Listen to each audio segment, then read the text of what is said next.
नमस्कार मित्रों, मिसेंट्रिक क्लास में आपका स्वागत है। प्रीवियस लेक्चर में हम लोगों ने अध्ययन किया था some important facts of human body. उसी को हम लोग आज फिर से पार्ट 2 में कंटिन्यू करते हैं। तो आइए देखते हैं। टोटल यहाँ पर कह रहा total number of vertebra. Total number of vertebra कितना होता है दोस्तों? 33। कितना होता है? 33। बिल्कुल भी कंफ्यूज होने की ज़रूरत नहीं है। अगर पूछेगा टोटल नंबर ऑफ वर्टिब्रा, ये अक्सर कंपटीशन एग्जाम में पूछा जाता है, तो हमको क्या लिखना है? 33। अगला देखते हैं, लार्जेस्ट क्रेनियल नर्व। ये क्वेश्चन बहुत ज़्यादा इम्पॉर्टेंट है, लगभग हर कंपटीशन एग्ज़ाम में पूछा जाता है। जो पूछेगा कि लार्जेस्ट क्रेनियल नर्व, तो हम लोग क्या लिखेंगे? ट्राइजेमिनल। कौन सी नर्व होगी? Trigeminal nerve. आगे देखते हैं दोस्तों, अगला question, number of extra ocular muscles.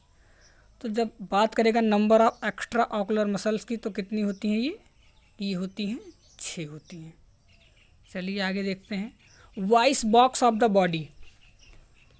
शरीर का स्वर यंत्र किसको कहते हैं? शरीर का स्वर यंत्र किसको कहते हैं? तो ये कहते हैं दोस्तों लैरिंग्स को। किसको कहते हैं? लैरिंग्स।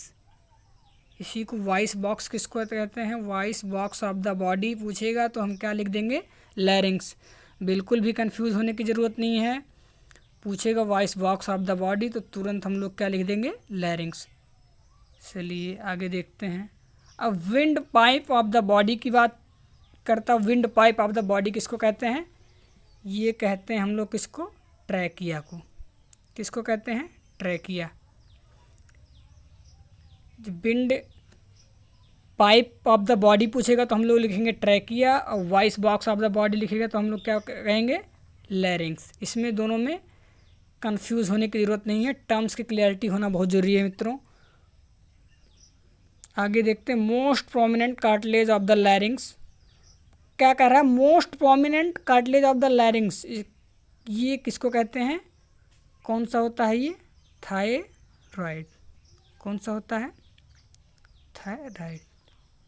चलिए आगे कंटिन्यू करते हैं, देखते हैं, number of lobes in right lung. तो राइट लंग्स की जब बात करेगा कि इसमें लोब्स कितने होते हैं, तो हम सभी लोग जानते हैं कि कितने होते हैं? 3। और दूसरा इसमें पूछा number of lobes in left lung. Left lung में कितने होते हैं? 2। अब हम लोग कहेंगे कि लोब तो एक राइट है एक लेफ़्ट है, एक राइट है और एक लेफ़्ट है, तो दोनों में संख्या में अंतर कैसे हो गया? ऐसे होता है लंग्स कुछ इस तरह से। तो राइट साइड हम लोग जानते हैं, राइट ये हो गया राइट, और ये हो गया आपका लेफ़्ट। इसमें कितने लोब होते हैं? 3 लोब होंगे, 1 2 3। और इसमें कितने होंगे? 1 2। क्यों? क्योंकि लेफ़्ट साइड हमारा क्या प्रेजेंट होता है? यहीं पे, यहाँ पे प्रेजेंट होता है हमारा हार्ट। इसलिए जाहिर सी बात है, जब यहाँ पर एक ऑर्गन और फिट हो जाएगा तो ये छोटा हो जाएगा। तो इसलिए अगर पूछेगा कि number of lobe in right lung, तो हम कितना कहेंगे? 3। और number of lobes in left lung तो कितना होगा? 2। क्यों लेफ्ट में कम 2 लोब क्यों होगा? क्योंकि वहाँ पे क्या प्रेजेंट रहता है? हार्ट प्रेजेंट रहता है। चलिए, कंफ्यूज होने की ज़रूरत नहीं है, 1-2 बार हम लोग पढ़ेंगे, आसानी से याद हो जाएगा। अब आगे क्या कह रहा है कि partial pressure of oxygen alveolar air कितना होता है? ये 100 mm ऑफ Hg। कितना होता है? 100 mm ऑफ Hg होता है दोस्तों। चलिए आगे देखते हैं, फिर कह रहा है partial pressure of oxygen in deoxygenated blood. यानी partial pressure of de oxygen in deoxygenated blood में कितना होता है? हम सभी लोग जानते हैं कितना होता है? 40 mm ऑफ Hg। कितना होता है? 40 mm ऑफ Hg होता है। अब नेक्स्ट क्या कह रहा है? Number of salivary gland in the body. Number of salivary glands क्या होती हैं? सलेवरी ग्लैंड को क्या कहते हैं? लार ग्रंथि। इसको क्या कहते हैं? सलेवरी ग्लैंड को क्या कहते हैं? लार ग्रंथि होती है, जो कि हमारे शरीर में कितनी पाई जाती है?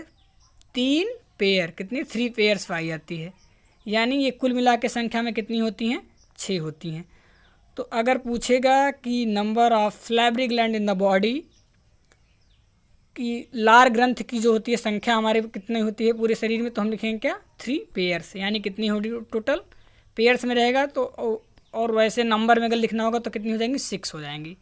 कंफ्यूज होने की ज़रूरत नहीं है, 1-2 बार हम लोग पढ़ेंगे तो याद हो जाएगा। कठिन नहीं है, बहुत ईजी है, कोई दिक्कत वाली बात नहीं है। आगे देखते हैं हम लोग। Largest organ of cell. Largest organ of the cell कौन सा होता है मित्रों? न्यूक्लियस। कौन सा होता है? Nucleus. Largest organ of cell अगर पूछेगा तो हम लोग क्या कहेंगे? न्यूक्लियस कहेंगे। और अगर largest organ of the body पूछेगा तो उसको हम लोग क्या कहेंगे? स्किन। यहाँ कंफ्यूज होने की ज़रूरत नहीं है, टर्म्स की क्लैरिटी होनी बहुत ज़रूरी है। इसे यहाँ पूछ रहा है largest organ of the cell, तो largest organ of the cell जब बात करेगा तो ये क्या हो जाएगा? अपना न्यूक्लियस हो जाएगा। दोस्तों कंफ्यूज होने की ज़रूरत नहीं है, क्या हो जाएगा? न्यूक्लियस हो जाएगा। चलिए अगला देखते हैं कि number of chromosomes in each cell. Number of chromosome की बात कर रहा है। प्रत्येक कोशिका में कितने होते हैं क्रोमोसोम? तो हम सभी लोग जानते हैं कितने होते हैं? 46। अगर पेयर में बात करेगा तो कितने होंगे? 33 पेयर्स। कंफ्यूज होने की ज़रूरत नहीं है, बहुत इजी है, याद हो जाएगा आसानी से। और देखते हैं अगला कि लार्जेस्ट पेपिलाई कौन सी होती है? दोस्तों लार्जेस्ट पेपिलाई की बात कर रहा है तो हम सभी लोग जानते हैं कौन सी पेपिलाई होती है? वैलेट पेपिलाई जो होती है ये लार्जेस्ट अपनी पेपिलाई होती है। अब स्मॉलेस्ट पेपिलाई की बात कर रहा है तो फिलीफॉर्म पेपिलाई जो होती है, फिलीफॉर्म पेपिलाई जो होती है ये अपनी होती है कौन सी? स्मॉलेस्ट। स्मॉलेस्ट पेपिलाई होती है अपनी कौन सी होती है? स्मॉलेस्ट पेपिलाई। चलिए आगे कंटिन्यू करते हैं। अब यहाँ पे पूछ कह रहा लार्जेस्ट सलाइवरी ग्लैंड कौन सी होती है? दोस्तों तो हम सभी लोग जानते हैं कौन सी होती है? पैरोटिड। पैरोटिड ग्लैंड जो होती है, parotid gland largest salivary gland भी होती है, इसी को कहते हैं लार्जेस्ट सलाइवरी ग्लैंड। अपनी जो होती है वो कौन सी होती है? पैरोटिड होती है। अब अगला कह रहा amount of intestinal juice secreted per day. Amount of intestinal माने कि हमारे इंटेस्टाइन से कितना जूस पर डे सिक्रीट होता है, कितने जूस का स्त्रावन एक दिन में होता है। तो हम सब लोग जानते हैं दोस्तों 1 से लेके 2 लीटर पर डे। एक दिन में 1 से लेके 2 लीटर तक सिक्रीट होता है कौन सा? Intestinal juice. कंफ्यूज होने की ज़रूरत नहीं है। पूछेगा कि amount of intestinal juice secreted per day तो हम क्या लिख देंगे? 1 to 2 लीटर पर डे, 1 से 2 लीटर पर दिन प्रतिदिन। Amount of gastric juice secreted per day. अब कह रहा अमाउंट ऑफ गैस्ट्रिक जूस यानी जठर रस जो होता है वो हमारे शरीर में एक दिन में कितना सिक्रीट होता है? तो सब लोग हम जानते हैं 2000 से लेके 3000 पर ml सिक्रीट क्या होता है? जठर ग्रंथ से, यानी गैस्ट्रिक जूस सिक्रेटेड होता है पर डे में 2000 से लेके 3000 ml पर डे। अब बात करते हैं हम लोग amount of bile secreted per day, कि बाइल जो है एक दिन में कितना सिक्रेट होता है? तो 700 से लेके 1200 ml bile per day human body में प्रोड्यूस होता है। बिल्कुल भी दोस्तों कंफ्यूज होने की ज़रूरत नहीं है, 1-2 बार पढ़ेंगे याद हो जाएगा। आइए फिर अगला देखते हैं। वेट ऑफ किडनी कह रहा है, तो वेट ऑफ किडनी जो होता है वो कौन सा होता है? 150 ग्राम्स। कितना होता है? 150 ग्राम्स, 150 ग्राम होता है। चलिए अगला देखते हैं क्वेश्चन। अगला कौन सा है? Functional unit of kidney. हम सभी लोग जानते हैं कि किडनी की फंक्शनल यूनिट किसको कहते हैं? फंक्शनल यूनिट किसको कहते हैं? नेफ्रॉन। नेफ्रॉन जो होता है नेफ्रॉन को कहते हैं functional unit of the kidney, क्योंकि किडनी ही जो होती है, किडनी की जो कार्यात्मक इकाई क्या होती है, नेफ्रॉन होती है। तो ये बहुत से कंपटीशन एग्ज़ाम में पूछा गया है, ये मोस्ट इंपॉर्टेंट है दोस्तों। इसको हम लोग, मोस्ट इंपॉर्टेंट सब है लेकिन ये वाला क्वेश्चन ज़्यादा पूछा जाता है। अगर पूछेगा फंक्शनल यूनिट ऑफ किडनीज तो कौन सी होगी, नेफ्रॉन होगी। अब functional unit of brain, functional unit of brains क्या होता है, न्यूरॉन्स।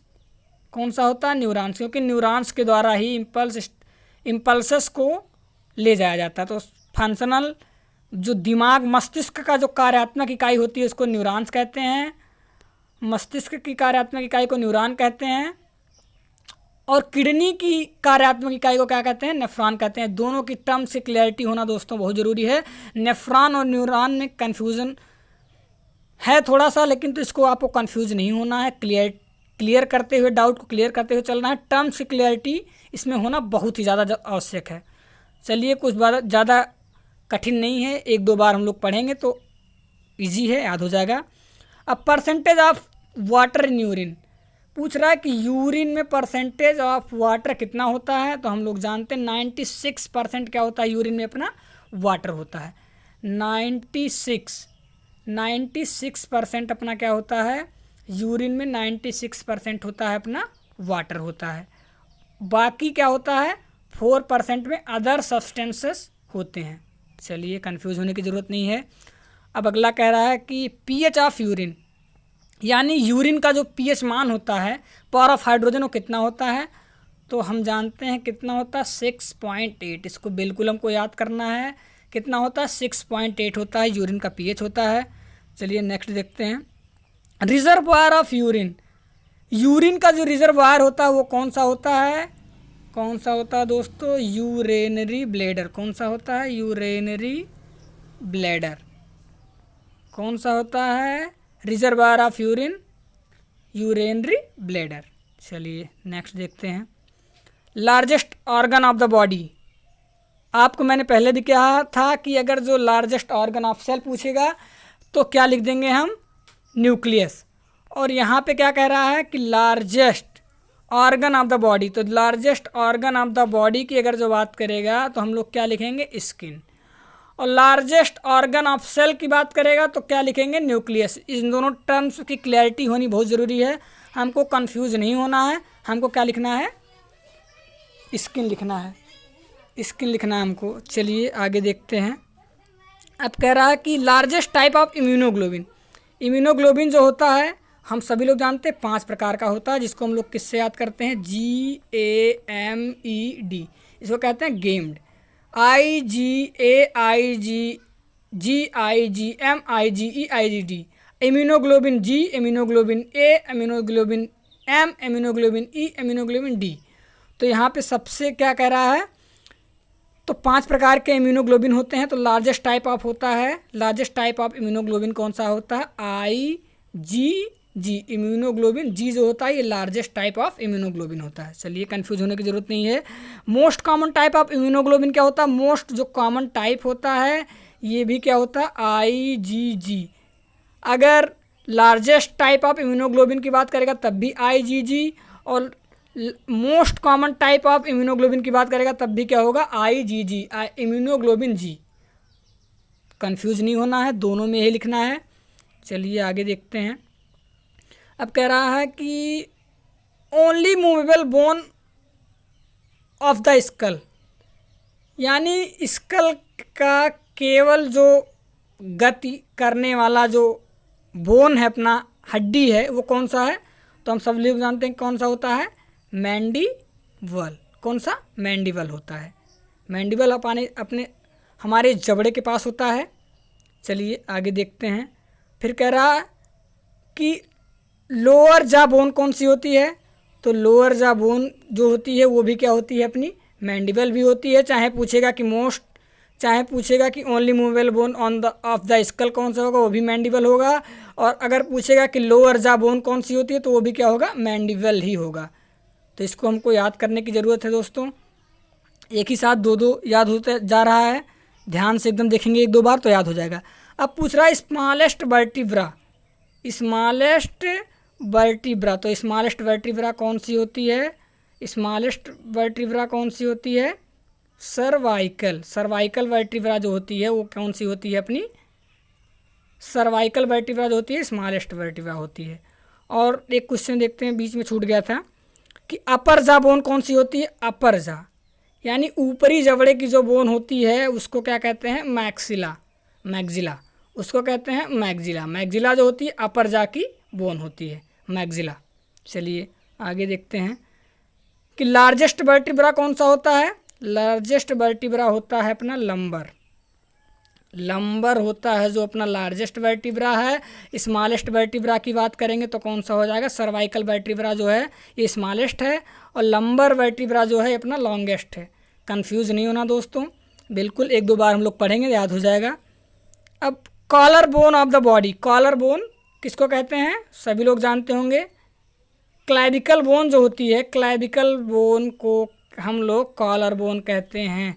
कभी कभी ऐसे पूछता है कि इसको ऐसे भी लिख सकते हैं, clavicle bone also known as, अगर ऐसे पूछा clavicle bone also known as, अगर ऑप्शन में कॉलर बोन है तो उसमें हम लोग क्या लिख देंगे? कॉलर लिख देंगे, कॉलर बोन लगा देंगे, क्योंकि हर कंपटीशन में अलग अलग तरीके से पूछता है तो हमको कंफ्यूज नहीं होना है। कॉलर बोन पूछेगा तब भी हम लोग क्या लिखेंगे?